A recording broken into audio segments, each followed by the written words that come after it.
আমার নাম ফাতেমা। আমরা 4 বোন। আমাদের কোনো ভাই নেই। কখনো বাবার আদর পাইনি। বলতে গেলে বছরের প্রায় সময় বাবাকে ছাড়াই আমরা কাটিয়ে দিয়েছি। মা অন্য বাড়িতে কাজ করত।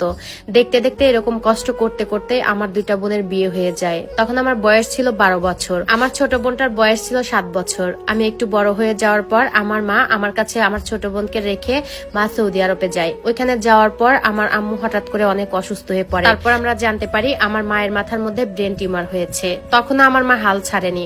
আমাদের 2 বোনের ভবিষ্যতের চিন্তা করে তখনও বিদেশেই ছিল। 11 মাস থাকার পর আমার মা অনেকটাই অসুস্থ হয়ে যায়। তাই বাধ্য হয়ে বাংলাদেশে ফিরে আসে। বাংলাদেশে এসে ডাক্তার দেখিয়ে তারপর ওষুধ খেয়ে একটু সুস্থ হয়। তারপর আবারও 2019 সালে সৌদি আরবে যায়। তখন পুরোপুরি সুস্থ হয়েছিল না, কিছুটা সুস্থ হয়েছিল। ওই সময়ে 10 মাস থাকার পর আমার মা আরো বেশি অসুস্থ হয়ে পড়ে। তারপর সেখান থেকে আমার মাকে বাংলাদেশে পাঠিয়ে দেওয়া হয়।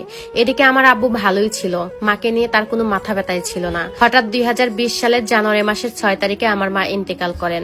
তখন আমার আর আমার ছোট বোনের জীবনটাতে অন্ধকার নেমে আসে। তখন আমি আর আমার ছোট বোন মহিলা মাদ্রাসায় লেখাপড়া করতাম। তারপর আসলো করোনা।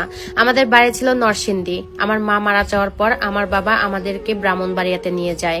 সেখানে আমার দাদা বাড়ি ছিল। তখন আমার বয়স ছিল মাত্র 16 বছর। তারপর করোনার সময় আমার বাবা আমাদেরকে ব্রাহ্মণবাড়িতে নিয়ে যায় আমার ফুফুর বাসায়। ভালো দিন কাটতেছিল। হঠাৎ করে সিদ্ধান্ত নেয় আমাকে বিয়ে দেওয়া হবে।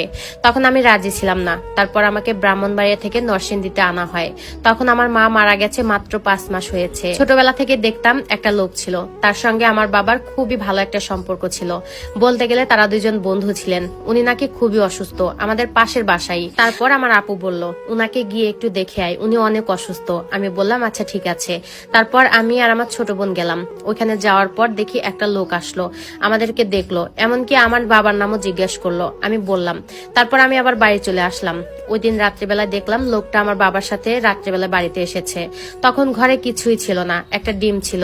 ডিম ভেজে তাকে ভাত দিলাম। পর উনি আব্বুর সঙ্গে অনেকক্ষণ গল্প করে তারপর চলে গেল। এর কয়েকদিন পর বাবা হঠাৎ করে বলতেছে তোকে কিছু মানুষ দেখতে আসবে। আমি কিছুই বলিনি। তখন মনে মনে ভাবলাম দেখতে আসলে তো আর বিয়ে হয়ে যাবে না। পরের দিন দেখি অনেক ধুমধাম করে আয়োজন করা হচ্ছে আমাকে দেখতে আসবে বলে। আমার 2 বোন আসলো আর আমার 2 দুলা ভাইও আসলো। তারপর ছেলে পক্ষ চলে আসলো।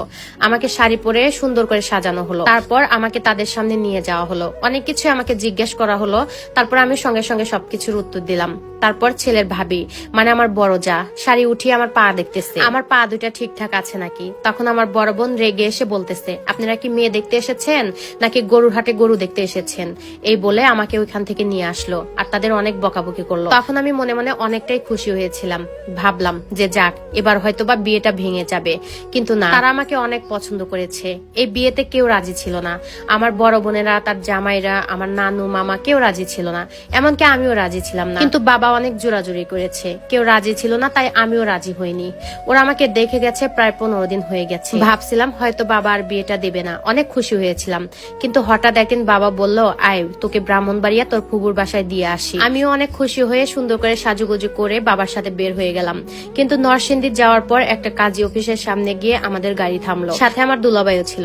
বাবাকে জিজ্ঞাসা করলাম এইখানে কেন। তখন বাবা বলতেছে একটু কাজ আছে আয়। আমিও ভিতরে গেলাম। ভিতরে গিয়ে দেখি পাত্র মানে যারা আমাকে 15 দিন আগে দেখতে এসেছিল। আমার বাবার বন্ধু এসেছে। পরে অনেক কান্নাকাটি করলাম, কিন্তু আমার কথা কেউ শোনেনি। যাক অবশেষে তার সঙ্গে আমার বিয়েটা সম্পূর্ণ হলো। তখন আমি বললাম বিয়ে হয়েছে ভালো কথা, আমি কিন্তু শ্বশুর বাড়িতে যাব না। বাবা বলল আচ্ছা ঠিক আছে, তোকে এখন শ্বশুর বাড়িতে যেতে হবে না, পরে যাস। তারপর সেখান থেকে আমি আমার বড় বোনের বাসায় চলে যাই। তারা কেউ জানতো না আমার বিয়ের কথা। সেখানে গিয়ে আমি আমার বোনকে সবকিছু খুলে বলি। পরের দিন আমাকে আমার বোনের বাসা থেকে নিয়ে আসে আমার বাবা। আমার বাবার বন্ধু আমার বাবার সাথে এসেছিল।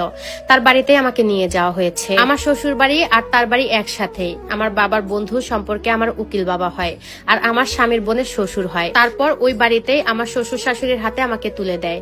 তারপর তারা আমাকে তাদের বাড়িতে নিয়ে যায়। আমার স্বামী কাজে, সে ওয়ার্কশপে কাজ করত। আমার শাশুড়ি একটা বাসাতে ভাড়া থাকতো। সেখানে 2টা রুমে ছিল।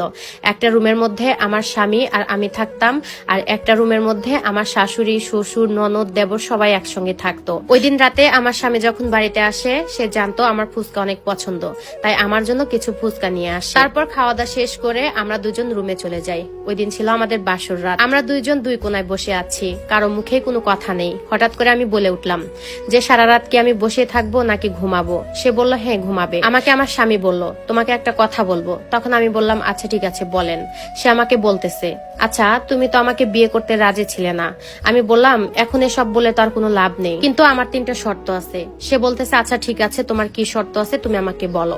তখন আমি বললাম, প্রথমত কোনোদিন আপনি আমার শরীরে টাচ করতে পারবেন না, দ্বিতীয়ত আমাকে একটা ফোন কিনে দিতে হবে, আর তৃতীয়ত আমি লেখাপড়া করতে চাই, আমাকে ভর্তি করে দিতে হবে। সে বলল আচ্ছা ঠিক আছে।